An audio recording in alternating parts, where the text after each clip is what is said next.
নমস্কার, মায়ের রান্নাঘর থেকে সবাইকে স্বাগতম। আমি রেখা মুখার্জি। আজকে আমি পনির ফিঙ্গার বানাবো।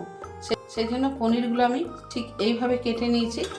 এইভাবে কেটে আমি নুন জলে 2 ঘন্টা আগে ভিজিয়ে রেখেছিলাম আর ফোক দিয়ে ফুটো ফুটো করে নিয়েছিলাম যাতে নুন জল ঢুকে যায়। এবার আমি জলটা ছেঁকে নেব। এখানে 2 চামচ কর্নফ্লাওয়ার নিয়েছি আর এখানে আছে ধনে, জিরে, গোলমরিচের গুঁড়ো, আমচুর, চাট মশলা আর অরিগানো পাউডার একসাথে আমি ঢেলে দিচ্ছি। 1 চামচ আদা, রসুন, কাঁচা লঙ্কা একসঙ্গে পেস্ট করে নিয়েছিলাম। 1/2 চামচ নুন দিচ্ছি। জল দিয়ে ভালো করে আমি এটা গুলে নিচ্ছি।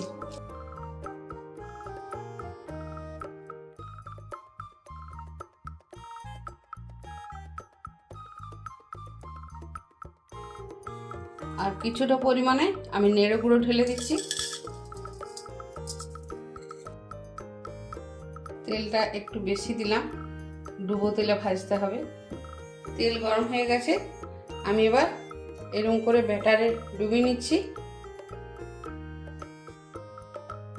আর বিস্কুটের গুঁড়ো এবার দিয়ে দিচ্ছি।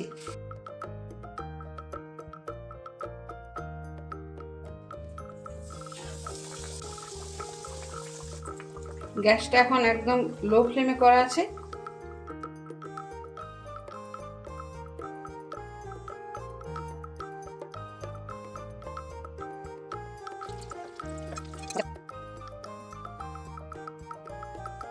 পনির ফিঙ্গার বা পনির কাটলেট আমার একদম রেডি হয়ে গেছে। খুব সহজেই বাড়িতে বানানো যায়।